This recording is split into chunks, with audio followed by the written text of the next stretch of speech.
안녕하십니까, 선생님입니다.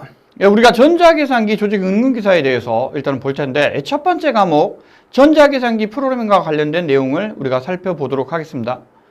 그래서 전자계산기 프로그래밍은 말 그대로 프로그램과 관련된 내용들인데, 여러분들이 C 언어라던가 아니면 자바 아니면은 우리가 어셈블러 이러한 어떤 프로그래밍 언어를 이용해서 이 프로그램과 관련해서 여러분들의 실력을 검증하기 위해서 사용하는 문제들이 여기 나와 있습니다. 먼저 그러면 어떤 문제들이 있는지 하나씩 우리가 살펴보도록 하겠습니다. 그래서 첫 번째 문제는 좀 이렇게 어려운 문제는 아닌데 조금 우리가 이제 C 언어를 조금 알고 있으셔야지만 우리가 이제 사용할 수 있는 문제들입니다. 그래서 우리가 이제 이러한 본문이 지금 나와 있는데, 일단 본문을 보면 다음과 같이 함수가 지금 하나 사용이 되고 있고요. 함수는 지금 우리가 이 두 개의 인자값을 가지고 오는데, 인트형으로 지금 x와 y라고 하는 인자값을 가지고 옵니다. 그래서 지금 s라고 하는 함수는 우리가 인트형으로 지금 값을 반환해 주고 있는데, 이 뭔가를 연산한 후에 이 연산된 값을 우리가 이제 반환을 해 주겠죠. 그래서 입력값과 출력값이 있는 이러한 함수가 하나 만들어져 있고요. 메인 함수에서는 우리가 이 함수를 호출을 하고 있습니다. 그래서 메인 함수를 보면 지금 K라고 하는 변수와 A라고 하는 변수가 있는데, A라고 하는 변수는 지금 0으로 초기화가 되어 있는데, 실제 이 변수는 지금 메인 함수에 사용되고 있지는 않고, 여기서 사용하는 변수는 지금 K라고 하는 변수입니다. 그래서 K라고 하는 변수에 지금 S라고 하는 이 함수를 호출했는데, 지금 2,5, 그래서 2하고 5를 지금 우리가 이제 값을 넘겨주죠. 그러면 S라고 하는 함수에서 X라고 하는 변수로 우리가 2라고 하는 값이 넘어오고, 이 Y라고 하는 변수로 지금 5라고 하는 값이 넘어옵니다. 그 다음에 이 S라고 하는 함수 내에서는 우리가 이 for라고 하는 거를 가지고 지금 반환을, 계속 순환을 하는데, for가 두 번 사용되었으니까 여기는 이중 for입니다.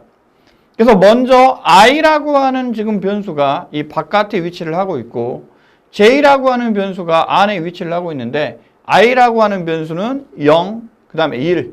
그래서 우리가 이제 초기값, 조건식, 그 다음에 진감식 이렇게 되어 있는데, 이 초기식에서는 i를 0으로 일단은 만듭니다. 그 다음에 for를 수행하기 전에 이 조건식이 참인지를 확인하는데, 이 조건식이 2보다 적은 경우라고 하면 이 for 안에 있는 문을 반복을 하는 거죠. 그래서 기본적으로 i가 처음에는 0이니까 2보다 적으니까 일단은 for 안을 반복을 하는데, 이 for 안을 보면 또 j라고 하는 이 변수를 초기화하는 for가 하나 있습니다. 여기도 마찬가지로 j가 0으로 초기화되고, j가 조건식에서 2보다 적은지를 확인하는데, j가 2보다 적으니까 일단 또 반복을 하겠죠. 그래서 AR날에 지금 처음에 i가 0이고 요 j가 0인데 일단 두 개를 더해줍니다. 두 개가 아니라 요 두 개, 0과 0, 있는 위치에서 우리가 인자로 넘어온 x와 y 값을 더해주는데, x와 y 값이 2하고 5죠. 그래서 2하고 5를 더해주니까 AR날에 0,0은 2하고 5라고 하는 값이 들어갈 겁니다. 그런 다음에 x값을 하나를 증가시켜 주니까 x가 3이 되고, y값을 하나가 아니라 두 개를 증가시켜 주니까 y값이 7이 되겠죠. 그래서 x와 y는 3,7이라고 하는 값을 갖고 있을 겁니다. 그런 다음에 이 j가 한 번 더 이 for가 한 번 돌아가게 되는데, 처음에는 초기식 조건식이었는데 그 다음에 진감식 조건식이 되죠. j값이 1이 되고, 이 j값이 1이 된 게 이 조건식에서 2보다 j가 적으니까 또 for를 또 한 번 증가합니다. 그래서 i는 0이고 j가 1인데 AR날에 0, 그 다음에 우리가 1의 위치에 x와 y 값을 더해주는데, x가 3이 됐고 j가 7이 됐죠. 그래서 0,1의 위치에 지금 3하고 7을 더하면 10이 되는데 10이라고 하는 값이 저장이 될 겁니다. 그런 다음에 다시 조건식 우리가 이제 for를 도는데, j가 아까 1이었는데 2를 더 증가시키면 2가 되죠. 그래서 2는 2보다 작지 않으니까 이 for 안에 걸 수행하지 않고 밖으로 빠져나가는데, 밖에 지금 또 for가 하나 또 있습니다. 그래서 일단 우리가 이제 i 값을 다시 하나 증가시킵니다. 그래서 i가 1이 되는데 1이 2보다 작죠. 그래서 다시 안으로 들어와서 j가 또 0이 되는데 0이 2보다 작으니까 이번에는 i가 1이고 j가 0이죠. 그래서 1,0의 위치에서 더해주는데 우리가 기본적으로 이제 반복을 하면서 x가 2에서 3, 4가 됐고 y가 5에서 7, 9가 됐습니다. 그래서 4하고 9를 더해주면 13이 되고 다시 반복을 하면서 우리가 2, 3, 4, 5, 그 다음에 5, 7, 9, 11이 되죠. 그래서 두 개를 더해주면 일단 16이 되겠죠. 그래서 1,1의 위치에는 16이 들어가는데 이런 식으로 우리가 이 수행을 했을 때 결과를 확인할 수가 있습니다. 그래서 결과는 16이 되죠. 그래서 앞에서 계산한 것처럼 우리가 AR날에는 x가 2,5인데 기본적으로 7이 나오고 그 다음에 증가를 하면 우리가 기본적으로 3,7이 될 겁니다. 그래서 요걸 더하면 10이 되고 그 다음에 증가를 하면 4,9가 되는데 이렇게 하면 13이 되고 그 다음에 5,10을 더하면 16이 되는데 뭐 이렇게 되고 마지막에 우리가 이러한 것들을 계산을 해서 여러분들이 확인을 할 수가 있을 겁니다. 그래서 여기서는 ARL에 1,1을 반환을 해주니까 우리가 16이라고 하는 값이 이렇게 반환되는 것을 확인할 수가 있습니다. 그래서 우리가 이제 시언어에 대한 이런 결과값 문제들이 많이 나오는데 여러분들이 이런 어떤 이 코드를 보고 이 코드를 이렇게 분석할 수 있는 것들을 여러분들이 조금 알고 있으셔야 될 것 같습니다. 그 다음에 두 번째 문제는 시언어에서 이 다음 배열에서 선언할 수 있는, 사용할 수 있는 이 배열의 요소와 관련된 이런 문제입니다. 그래서 우리가 시언어에 이 배열을 선언했을 경우에 기본적으로 2라고 하는 이 요소를 사용을 하면 이 인덱스를 우리가 사용을 할 때는 0부터 항상 시언을 시작을 하죠. 그래서 두 개를 사용할 수 있으니까 기본적으로 사용할 수 있는 거는 우리가 0부터 n-1까지 사용이 가능합니다. 그래서 일단 A가 처음에가 2, 지금 2중이기 때문에 2인데 앞에 0하고 1만 들어갈 수 있는 걸 찾아야 되죠. 그래서 1번 문제, 1번의 답은 2가 들어가니까 얘는 안 되고 그 다음에 4번도 안 됩니다. 그러면 2번 아니면 3번일 텐데 두 번째 인덱스가 3이죠. 그럼 여기서 사용할 수 있는 거는 0, 1, 2일 텐데 0, 1, 2만 사용하는 걸 우리가 확인할 수가 있겠죠. 그러면 3번만 2라고 2. 그래서 우리가 0에서 1 사이이고 그 다음에 0에서 2 사이에 있는 애이기 때문에 다음과 같이 사용할 수 있는 배열의 요소는 우리가 1, 2. 그래서 이렇게 우리가 지금 3번이라고 볼 수가 있겠습니다. 그래서 우리가 시언어나 뭐 자바나 여러분들이 C샵이나 뭐 이러한 우리가 보통 프로그래머 언어에서는 인덱스가 0부터 시작이 됩니다. 그래서 1부터 시작되는 경우라 그러면 1, 2, 1, 2, 3 이렇게 되지만 0부터 시작되니까 0, 1, 0, 1, 2 이런 식으로 우리가 확인할 수 있는 것을 여러분들이 보실 수 있을 겁니다. 그 다음에 세 번째 문제는 일반적인 프로그래머 언어에서 여러분들이 C나 자바나 C++ 같은 언어에서 동일한 자료형의 변수를 메모리에 연속적으로 할당해서 일정한 간격으로 일단은 주소를 갖게끔 하는 것이 무엇인가에 대한 문제입니다. 그래서 일단 우리가 이 보기를 보면 이 배열이라고 하는 게 있고 포인터가 있고 구조체가 있고 공용체라고 하는 게 있습니다. 그래서 일단 답은 배열입니다. 그래서 배열은 동일한 자료형의 변수를 메모리에 연속된 공간에 할당하는 게 일단은 배열이 됩니다. 그래서 이 메모리의 크기만큼 일정한 간격으로 이 데이터들이 분포를 하게 되고요. 포인터는 동적으로 활동할 수 있는 메모리인데 이 포인터나 배열이나 뭐 기본적으로는 우리가 뭐 여러분들이 뭐 비슷해 보이긴 합니다만 일단 포인터는 메모리의 공간을 보통 하나를 보통 얘기할 때 사용을 하고요. 우리가 포인터 배열 같은 이중 포인터 같은 거를 쓰셔야 기본적으로 이제 우리가 이제 사용할 수가 있게 되는데 뭐 배열하고 포인터가 좀 비슷해 보이긴 합니다만 일단 여러 개를 이용한다고 하는 게 일단은 더 중요한 것 같고요. 그 다음에 구조체인 같은 경우에는 서로 다른 형태의 자료형. 그래서 배열은 우리가 인트형으로 되어 있는 자료형을 여러 개를 저장하거나 아니면 캐릭터형으로 되어 있는 자료형을 여러 개를 저장을 할 때 보통 사용을 하는데 우리가 캐릭터형의 어떤 이름이나 아니면 전화번호, 학점과 같은 거를 하나로 묶고자 할 때 사용하는 게 바로 구조체입니다.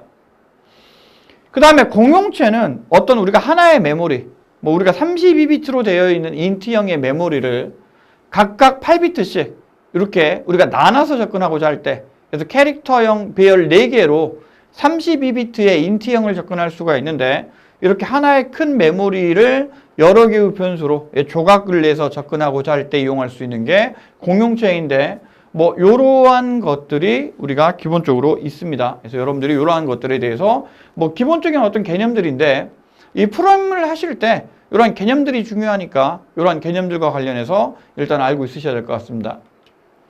그래서 우리가 뭐 이러한 문제들이 있었고요. 그 다음에 방금 전에 나온 문제하고 동일한 문제죠. 비슷한 문제인데, C 언어에서 서로 다른 자료형들을 하나의 변수로 묶어서 사용하는 거를 우리가 뭐라고 했죠? 방금 전에? 그렇죠. 구조체라고 제가 얘기를 했죠. 바로 구조체입니다. 그래서 배열은 같은 형의 데이터가 연속된 메모리에 저장이 되는 거고, 포인터는 동적으로 할당할 수 있는 메모리이고요. 문자열은 여러 개의 문자들을 저장을 하는데, 일반적으로 C 언어에서는 우리가 어떤 그 캐릭터형의 배열을 이용을 하고, 뭐 여러분들이 C++은 뭐 C 언어에 있는 캐릭터형의 배열이나 스트링 클래스 같은 거를 이용할 수 있는데, 일단 여기에 있는 정답은 바로 구조체가 되겠습니다. 우리가 5번째 문제는 이 서브루틴에서 자신을 호출한 곳까지 복귀시키는 어셈블러 명령어입니다. 그래서 우리 시험 문제에서 좀 어려운 것 중에 하나가 바로 어셈블러입니다. 왜냐하면 이 C나 자바 같은 경우는 보통 우리가 학부에서 배우기 때문에 일반적으로 이제 좀 많이들 알고 있지만, 어셈블러는 학부에서 배우지 않는 분들이 또 많이 있고요. 그 다음에 어셈블러 자체가 뭐 어렵지는 않습니다만, 여러분들이 배운 적이 없기 때문에 좀 어렵게 느껴지는데, 뭐 이런 거 같은 경우에는 우리가 대충 여러분들이 영어를 조금 하실 수 있으면 일단 해결을 할 수가 있습니다. 그래서 콜은 뭔가를 호출하다는 개념이고, 루프는 반복한다는 개념이고, NOP는 뭐 노 어쩌고 저쩌고인데 뭔지 모르겠지만 아무튼 뭐 아닌 뭐 어쩌고 저쩌고일 것 같고, RET는 우리가 C 언어에서 리턴문을 여러분들이 기억하신다고 하면, 뭔가 우리가 함수를 끝났을 때 복귀할 때 리턴문을 이용을 했죠. 딱 답 보면 그렇죠. 4번 같죠. 그래서 4번인데, 일단 우리가 다시 한번 이 정답을 보면, 콜은 우리가 함수를 호출할 때 사용을 합니다.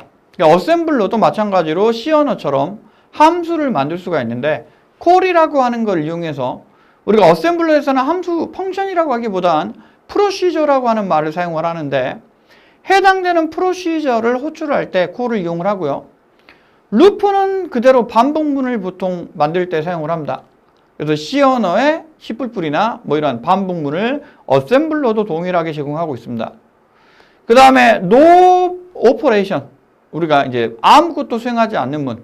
그래서 함수를 만들었는데 나중에 구현하고자 할 때 함수를 비워놓거나, 아니면 반복문에서도 아무것도 수행하지 않지만 반복을 수행할 수가 있는데, 보통 이제 이러한 것들은 어떤 시간을 지체하게끔 하거나, 그러니까 여러분들이 또 어느 정도 딜레이 같은 거를 주고자 하거나, 아니면 나중에 뭔가를 구현하고자 할 때 일단은 채워놓고 우리가 나중에 이런 거를 구현할 수가 있는데, 뭐 이러한 것들을 위한 이러한 어셈블러들이 있습니다.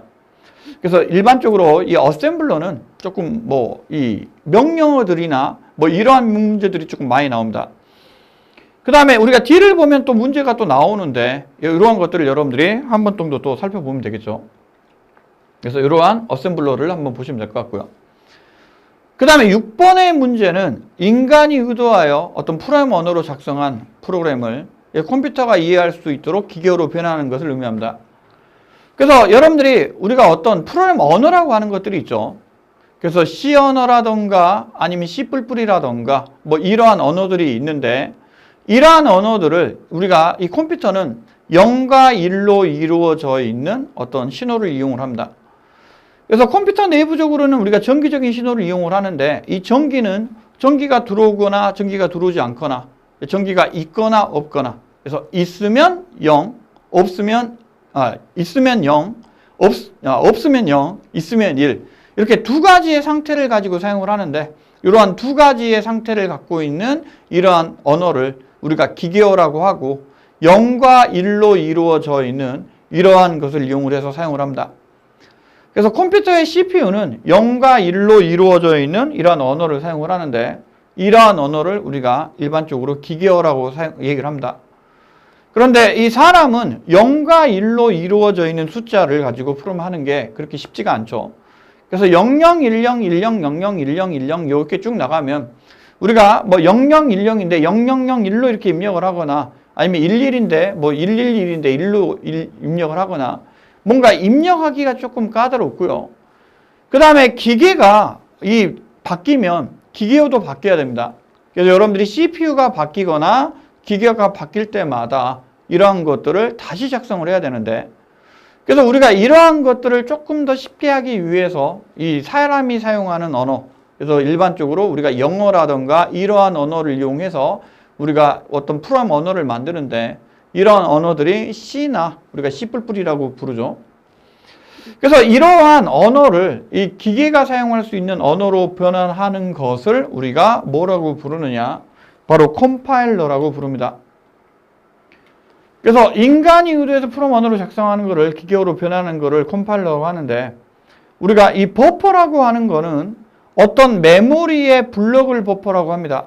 이 메모리의 블록을 버퍼라고 하는데, 기본적으로 이러한 것들을 버퍼라고 부르고, 그 다음에 스포일러는 우리가 이제 컴퓨터 시스템에서 이 CPU는 아주 빠른 장치입니다만, 프린터라던가 우리가 아니면 여러분들이 사용하고 있는 뭐 USB 장치라던가 이러한 장치들은 엄청나게 늦습니다.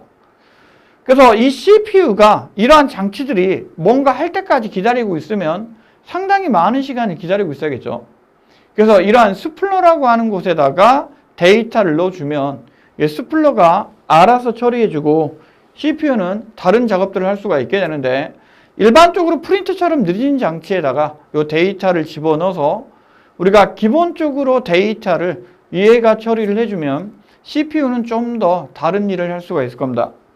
그래서 이러한 엄청나게 느린 장치에서 우리가 빠른 일을 수행을 할 때 이러한 스플러를 이용할 수가 있는데, 이러한 스플러가 있고요. 컴포터는 말 그대로 우리가 어떤 데이터를 바꿔주는 거를 컴포터라고 하는데, 기본적으로 이러한 우리가 이제 장치들이 있는데, 우리가 고급 언어를 기계어로 변환하는 이러한 거를 컴파일러라고 보통 부르고 있습니다. 그 다음에 C 언어 문제가 또 나왔습니다. 주로 이제 C 언어 문제가 많이 나오는데, 일단 C 언어에서 자료형의 크기를 구하는 것은 무엇인가 라고 하는 문제죠. 뭐 C 언어를 알고 있으신 분들은 뭐 딱 보시면 뭐 나올 텐데, 일단 크기와 관련해서 영어를 아시는 분은 2번 아니면 3번이겠다. 뭐 체킹은 우리가 뭔가 체크하는 거고, 타입은 뭐 어떤 타입에 대한 거일 것 같은데, 솔직히 여기서는 C 언어에서 사용할 수 있는 함수는 딱 하나밖에 없습니다. 그래서 어떤 함수이냐? 바로 size of입니다. 그래서 이 size of 함수는 뒤에 어떤 변수 같은 거를 넣게 되면 우리가 C 언어에서 사용하는 어떤 자료형의 크기를 알 수가 있게 되는데, 이러한 것들을 알 때 사용을 하는 명령어이고요. 다른 함수들은 아예 뭐 다른 건 아예 C 언어에서 제공하는 것이 아니기 때문에 여러분들이 C 언어를 아시는 분은 당연히 3번을 선택했을 거라고 일단은 생각이 됩니다. 그 다음에 또 8번도 우리가 C 언어 문제입니다. 그래서 C 언어에서 다음의 설명하는 것은 무엇인가? 그래서 포인터가 가리키는 변수를 사용할 때 사용하는 연산자이다. 예시로 요 포인터가 변수 A를 PA라고 하는 포인터가 A를 가리킬 때 포인터 PA에 해당 연산자를 취한 결과가 A를 사용하는 결과와 같다. 그래서 우리가 포인터를 만들 때 요게 들어가야 되고, 일반적으로 포인터는 주소를 저장하는데 주소가 가리키는 값을 사용하려고 하면 이게 필요한데, 답은 당연히 뭘까요, 여러분들? 그렇죠, 2번일 겁니다. 그래서 1번에 이 주소 연산자는 우리가 이 변수의 주소를 가리킵니다. 그래서 이 포인터 PA의 변수를 우리가 가리킬 때 A라고 하는 변수 앞에다가 이 주소 연산자를 넣어주어야지만 포인터 변수에 할당을 할 수가 있죠. 그래서 변수 A가 저장하는 그 주소를 가리킬 때 우리가 이 주소 연산자를 사용을 하고, 포인터가 사용하는 값을 사용하거나 포인터를 이용할 때는 우리가 간접 참조 연산자라고 하는 걸 사용을 합니다. 그 다음에 단항 연산자 마이너스는 우리가 어떤 부호를 음수로 바꿀 때 보통 사용을 하고, 가산 연산자는 우리가 4층 연산에서 더하기를 할 때 사용을 하죠. 그래서 기본적인 요 C 언어의 문제인데 아마 여러분들이 포인트 아시는 분들은 간접 참석 연산들을 여러분들 선택을 하셨을 겁니다. 그 다음에 9번 문제는 이 객체 지향 기법에서 어떤 클래스에 속하는 구체적인 객체를 의미하는 것을 의미를 하는 건데 1번 정보 운익, 2번 캡슐화, 3번 통합화, 4번 인스턴스가 있는데 정답은 인스턴스를 의미를 합니다. 그래서 이 정보 운익이라고 하는 거는 이 클래스 안에 있는 정보를 우리가 밖에서 접근하지 못하도록 숨기는 것을 의미를 하고요. 캡슐화는 어떤 객체 데이터와 이러한 데이터를 우리가 뭔가 수정하는 함수, 그래서 얘를 메소드, 뭐 데이터 이런 거를 하나로 묶어가지고 우리가 하나로 묶는 거를 캡슐화라고 하는데 여기에 있는 데이터를 숨기는 거를 정보 운익이라고 하죠. 그 다음에 인스턴스는 우리가 어떤 클래스에 속하여 있는 객체인데 현재 메모리에서 수행 중인 어떤 객체들을 의미를 할 때 인스턴스라고 하는 용어를 사용을 합니다. 그래서 여러분들이 뭐 이러한 용어를 보시면 되고 뭐 통합하는 객체적인 기법에서는 나오지 않은 용어입니다. 딱 보시면 여러분들이 아실 거라고 봅니다. 그 다음에 10번은 자바에 대한 문제입니다. 그래서 우리가 C와 이 자바와 그 다음에 객체 지향 개념 C++, 어셈블러가 주로 나오는데 일단 자바 문제가 나왔죠. 그래서 객체 지향 언어 중 자바의 일반적인 특징은 아닌 것은 그래서 1번 보시면 우리가 개베지 컬렉션을 통해서 메모리를 관리할 수 있다. 2번은 분산 처리를 지원한다. 3번은 운영체계 종속적이다. 4번은 멀티스레드와 동적 로딩을 지원한다가 있는데 일단 문제를 보시면 뭐 1번, 2번, 3번, 4번 이런 문제들이 있습니다. 그래서 우리가 이제 뭐 답들이 나오는데 뭐 자바의 가장 큰 특징이 그렇죠. 우리가 운영체계에 종속적이지 않는다는 특징입니다. 그래서 자바의 특징 5가지를 보시면 뭐 객체 지향 프로그램 언어이고요. 그 다음에 우리가 개베지 컬렉션을 통해서 메모리를 자동으로 관리해 줍니다. 그 다음에 운영체계에 동적이면서 멀티스레드 같은 거 지원하고 있고 그 다음 동적 로딩 같은 걸 지원하고 있는데 이러한 특징이라고 보시면 되겠죠. 그래서 일단 자바의 특징이 아닌 거는 운영체계 종속적이라고 하는 특징입니다. 그 다음에 11번 문제는 또 C 언어의 문제가 나왔습니다. C 언어의 문제에서 우리가 이제 while문, for문, do while문이 있는데 일단 순환문은 다 동일합니다. 그렇죠? 근데 약간 이제 do while문에 대한 특징을 물어봤는데 일단 틀린 걸 한번 보겠습니다. 첫 번째, 조건이 거짓일 때 루프를 반복한다. 루프를 반복해서 처리하는 조건에 대해서 물어봤는데 거짓인지 참인지 한번 봐야겠죠. 그 다음에 조건이 거짓이더라도 최소한 한 번을 처리한다. while문과 do while문의 차이점을 이걸로 볼 수가 있을 것 같고 그래서 세 번째, while문과 유사하지만 약간의 차이가 있는 거에 2번하고 3번하고 비슷한 거겠죠. 그 다음에 마지막 문장 뒤에 세미콜론이 필요하다라고 하는 게 있는데 요게 do while문과 while문의 또 차이점일 수도 있습니다. 그래서 이 문제의 정답은 역시 1번입니다. 그래서 C 언어의 순환문은 앞에서 보셨던 포문 같은 경우도 조건식이 참일 경우에 반복을 하고 while문도 조건식이 참일 때 반복하고 do while문도 조건식이 참일 때 반복을 합니다. 그 다음에 12번 문제를 보면 또 C 언어의 문제가 나왔습니다. C 언어의 문제가 좀 많이 나오는 편인데 여러분들 C 언어를 잘 보셔야겠죠. 그래서 C 언어의 특징 중 옳은 것을 모두 나열한 것은 한번 저희가 보도록 하죠. 1번 콤파일 과정 없이 실행이 가능하다. 이거 앞에서 문제 나왔었죠. 99번은 콤파일 과정이 그렇죠 필요하죠. 그 다음에 다양한 연산자를 제공한다. 뭐 산술 연산자, 비교 연산자, 논리 연산자, 비트 연산자 많이 제공하고 있고요. 그 다음에 이식성이 높은 언어이다. 99번은 기계어보다 이식성이 높아지고요. 그 다음에 시스템 프로그램 언어로 적합하다. 그래서 포인터가 있기 때문에 우리가 하드웨어를 제어할 수가 있으니까 일단 시스템 프로그램 언어로 적합하다. 그래서 기억 빼고는 전부 다 답인 것 같은데 한번 답을 보도록 하겠습니다. 그래서 답은 4번이죠. 그래서 C 언어는 콤파일러 언어이기 때문에 콤파일러지만 실행이 가능하고 이러한 어떤 콤파일러를 통해서 우리가 다양한 어떤 시스템들을 우리가 지원할 수가 있기 때문에 익성이 높은 언어라고 볼 수가 있겠습니다. 그 다음에 13번째 문제는 우리가 이제 또 이 C 언어의 포인터에 대한 설명입니다. 포인터와 아까 하나 나왔었는데 또 나왔죠. 그래서 포인터는 무엇인가? 일단은 우리가 보기를 보면 어떤 변수의 주소를 저장한다. 주소를 저장한다 그랬죠. 그 다음에 포인터는 초기 선언이 불가능하다. 모르겠습니다. 한번 봐야 될 것 같고요.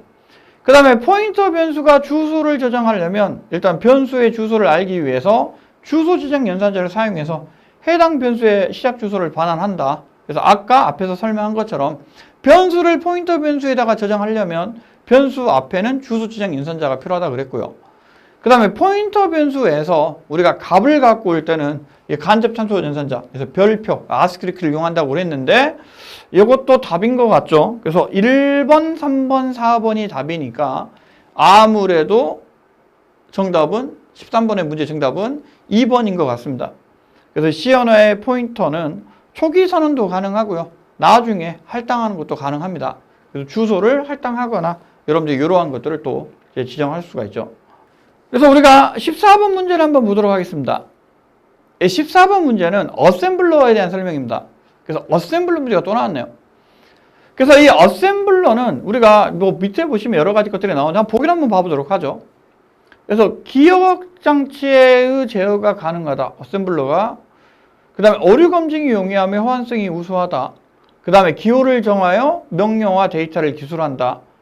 최적의 시간을 고려한 프롬 작성이 가능하다라고 특징이 나왔는데 일단은 어셈블러는 기계어를 우리가 기계어가 숫자로 011 뭐 이렇게 0101 숫자로 되어 있다고 말씀드렸는데 이러한 것들을 사람이 알 수 있는 문자로 1대1로 이렇게 매핑을 한 겁니다. 그래서 아무래도 이 기계어하고 동일하기 때문에 일단은 속도가 빠르고요. 그러니까 속도가 빠르다는 말은 최적의 실행 시간을 고려한다는 말이죠. 그 다음에 우리가 어떤 니마닉, 그래서 어떤 기호 같은 걸 정해가지고 우리가 이렇게 숫자를 명령어와 데이터로 이렇게 기술할 수가 있습니다. 그 다음에 일반적인 하드웨어 제어 같은 게 가능한데 일단 뭐 답을 보면 뭐 이 정도 설명을 했으면 우리가 일단은 답이 나오겠죠. 그래서 답은 2번입니다. 일단 어셈블러는 기계가 사용하는 이 진수를 문자로 매핑을 한 거기 때문에 우리가 이 기계의 종속적입니다. 그래서 뭐 우리가 이제 C 언어나 이런 언어들은 뭐 우리가 이제 콤파를 통해서 이 기계어로 번역을 하기 때문에 우리가 기계의 어떤 종속적이지 않지만 어셈블러는 기계의 종속적이고요. 그다음 아무래도 이 로우 레벨로 만들어졌기 때문에 사람이 그렇게 이해하기가 쉬운 언어는 아닙니다. 그래서 오류 검증이 용이한 건 아닌 것 같고 그다음 호환성도 아무래도 C 언어나 이런 언어보다는 떨어지겠죠. 그래서 어셈블러에 대한 설명으로 틀린 거는 2번이 되겠습니다. 그 다음에 15번째 문제는 또 객체 지향 개념이 나왔네요. 객체 지향 개념 중에서 객체가 메시지를 받아서 실행할 객체의 구체적인 연산을 의미하는 게 무엇인가 입니다. 그래서 지금 1번, 2번, 3번, 4번이 나와 있는데 앞에서 이 정답이 하나 나왔었습니다. 설명할 때 나왔는데 여기에 대한 설명은 우리가 메소드라고 부릅니다. 그래서 일반적인 라이브러리는 C나 C++ 뭐 이런 우리가 어떤 고급 언어에서 자중 사용되는 기능들을 묶어가지고 제공하는 이러한 파일을 라이브러리라고 보통 부르고요. 메소드는 C 언어에서 멤버 변수를 제어하기 위해 사용하는 함수들. 그래서 객체에 뭔가 메시지를 받으면 이러한 어떤 함수가 수행되는데 이런 것들 우리가 연산이라고 부를 수가 있죠. 그 다음에 서브루틴은 우리가 함수 같은 것들. 그래서 보통 이제 일반적인 어떤 개념으로 사용하는 게 서브루틴인데 뭐 우리가 이제 여기서는 메소드가 정답일 거고 자식 클래스는 상속에 대한 개념입니다. 그래서 부모 클래스를 상속받아서 부모 클래스의 기능을 확장한 거를 자식 클래스라고 부르는데 여기서는 정답이 일단 2번이 되겠습니다. 그 다음에 16번째 문제는 또 C 언어의 문제가 나왔습니다. 그래서 이제 코드가 나왔는데 일단 코드를 한번 분석을 하면서 결과를 한번 보도록 하겠습니다. 그래서 이 코드는 지금 sum이라고 하는 함수에서 인자가 지금 2개로 지금 넘어오는데 이 2개의 인자를 더해서 반환하는 함수입니다. 그러면 우리가 메인 함수에서 지금 A라고 하는 변수를 만들었고 sum에서 4하고 6을 넘겨주면 이 sum이라고 하는 함수에서 4하고 6을 일단은 더해가지고 반환해 주는데 4하고 6을 더하면 너무 어려운 문제죠, 여러분들. 이런 수학 문제 너무 어렵죠. 4하고 6을 더하면 지금 막 이렇게 손가락 하는 분도 계실 것 같은데 예, 바로 10입니다. 그렇죠? 그래서 4하고 6을 더하니까 10입니다. 그래서 가장 이제 좀 쉬운 문제가 하나 나왔고요. 그 다음에 17번 문제도 또 C 언어 문제입니다. 여기도 보면 일단 C 언어 문제인데 여기서의 일단 중요한 값은 바로 뭐냐면 우리가 다음과 같이 일단 실행 결과를 알아보는 문제입니다. 그래서 이 메인 함수에서 일단은 i라고 하는 변수를 만들어 놓고 sum에다가 i라고 하는 변수를 더하는데 일단 for를 알아야 얘를 더할 수가 있겠죠. 그래서 i라고 하는 변수는 초기값이 0으로 일단 할당이 되고 나서 일단 조건식을 보면 i가 10보다 적을 때까지 반복을 합니다. 그럼 i가 처음에는 0일 거고 얘 0을 sum에다 더하면 sum이 0일 거고 그 다음에 조건식에서 우리가 이제 증감식으로 넘어가죠. 그래서 i가 하나 증가가 되는데 i가 1이 되는데 1은 우리가 조건식이 10보다 작으니까 다시 sum에다 1을 더하니까 sum이 1이 될 거고 그 다음 i가 2가 되는데 2는 10보다 적으니까 sum에다 2를 더하면 3이 되고 그 다음 i가 3이 되는데 3은 또 10보다 적죠. 그래서 sum에다가 3을 더하면 i가 6이 됩니다. 이런 식으로 i가 9까지 일단은 가면 9가 10보다 적으니까 sum에 9까지 더해질 텐데 i가 10인 순간에는 이 i가 일단 뭐 10보다 적지 않죠. sum의 마지막 값인 이 10이 더해지지 않고 나올 겁니다. 그래서 0부터 이 9까지의 합을 누적하는 식인데 우리가 0부터 10까지 더하면 55인데 10을 안 더했으니까 답은 45가 되겠죠. 그래서 0부터 9까지 10번을 반복하는 문인데 이러한 것들을 이용해서 우리가 다음과 같이 이렇게 확인을 해볼 수 있습니다. 그 다음에 또 어셈블러 하나 문제가 나왔습니다. 그래서 PC 어셈블러에서 데이터를 막고하는 명령으로 옳은 것은 무엇인가? 그래서 뭔가를 보면 처음에 이제 조금 어셈블러를 해보신 분들은 바로 보실 텐데 처음 보신 분들은 이게 뭐야? 라고 하는데 일단 영어를 조금 하시는 분들은 아마 1번이 exchange 같죠? 두 개를 교환한다는 뜻이고 2번, 3번은 뭔지 모르겠는데 아무튼 어려운 것 같고 4번은 move니까 옮기는 건데 보통 이제 C 언어의 대입 연산자가 4번이 됩니다. 근데 두 개를 맞교환하는 거니까 답은 1번이 되겠죠. 그래서 exchange는 데이터를 맞교환하는 거고요. 그 다음에 LAHF, Load Status Flag into AH 아니면 SAHF, Store AH into Status Flag. 스테이터스 플러그는 여러분들이 계산을 수행을 하면 계산 결과가 0인지 0이 아닌지 계산 결과가 양수인지 음수인지 이러한 것들을 저장하는 플래그가 있습니다. 그래서 이러한 플래그를 우리가 요 CPU 안에 있는 메모리 얘를 레지스터라고 부르는데 레지스터에 가지고 오거나 아니면 레지스터에 있는 애를 이쪽으로 옮기거나 하는 명령어들인데 두 개는 레지스터 명령어고 move는 mov는 move라고 그랬죠. 그래서 뒤에 있는 변수를 앞에 있는 변수로 바꾸는 게 아니라 이렇게 대입하는 거기 때문에 서로 양으로 이렇게 맞교환하는 건 아니죠. 그래서 맞교환하는 거는 1번 XCHG exchange 명령어가 되겠습니다. 그 다음에 19번은 또 객체지향에 대한 개념이 나왔는데 이 객체지향에서 다음이 설명하는 것은 무엇인가? 공통된 속성과 연산을 갖는 객체 집합으로 객체의 일반적인 타입을 의미하며 각각의 객체가 갖는 속성과 연산을 정의하는 틀이다. 딱 보시면 일단 보기를 보죠. 1번 메시지. 이 메시지는 우리가 뭐 연산을 수행하기 위해서 뭐 전달하는 게 이제 메시지가 되고 그 다음에 2번은 클래스 3번은 프레임, 4번은 추상화가 나와 있죠. 그래서 이 답은 일단 클래스가 됩니다. 예, 클래스는 객체지향에서 특정한 객체를 생성하게끔 하기 위해서 변수, 예, 속성이 변수고요. 연산이 메소드가 되는데 이러한 것들을 저장하는 하나의 틀을 의미합니다. 그래서 이러한 것들을 우리가 이 클래스라고 부르고요. 어떤 데이터의 공통적인 특징들을 모아가지고 우리가 어떤 뭔가 이렇게 뭐 사람이라고 하면 어떤 지능을 갖고 있고 그 다음에 직립보행을 하면서 뭔가 이렇게 추상화하는 거를 우리가 이제 추상화라고 부르는데 이러한 틀들을 우리는 클래스라고 하는 용어를 사용을 하고 있습니다.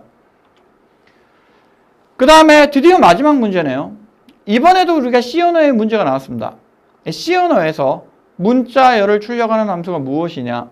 그래서 지금 명정어들이 나와 있는데 함수들이 나와 있는데 1번 get. get은 일단 우리가 딱 보면 뭐예요? 가지고 오는 거죠. 내보내는 거는 일단 put이죠. put. 그 다음에 get 캐릭터, put 캐릭터가 있는데 캐릭터는 딱 보니까 뭔가 문자열이 아니라 문자 같은 느낌이고 put 붙어 있는 걸 보니까 얘가 복수계를 뭔가 하는 것 같죠. 그래서 정답은 딱 보더라도 put가 되겠습니다. get는 문자열을 입력을 받고 get 캐릭터는 문자를 입력받고 그 다음에 put 캐릭터는 문자를 출력해 주는데 C 언어에서는 문자와 문자열을 구분해서 사용을 하고 있습니다. 그래서 정답은 put가 되겠습니다. 그래서 이번 시간에는 우리가 이 전자계산기 조직 응용 기사에서 우리가 기본적인 어떤 이 전자계산기 프로그램과 관련된 문제들을 봤는데 기본적으로 C나 C++, 객체지향, 자바, 어셈블러 이런 것들이 많이 출제가 되고 있고 주로 이제 C 언어 문제들이 조금 많이 나오고 있습니다. 그래서 여러분들이 이 어떤 우리가 이제 자격증을 따기 위해서 전체적으로 일단 평균 최하점이 있죠. 그래서 40점 이상의 커트라인을 넘어야 되고 평균 60점을 넘어야 되는데 뒤쪽에 있는 다른 분야보다 이 컴퓨터 프로그램 쪽이 약간 조금 쉬운 문제들이 나옵니다. 그래서 이쪽에서 여러분들이 점수를 어느 정도 따 놓으셔야 뒤쪽에서는 조금 우리가 어려운 문제들이 나오더라도 여러분들 쉽게 가실 수가 있게 되는데 이러한 우리가 이 문제들을 확인을 해봤는데 여러분들은 어떤 시험 보시는데 도움이 되면 좋겠습니다. 그래서 여기까지 우리가 마치고 이 다음 시간에 뵙도록 하겠습니다. 예, 감사합니다.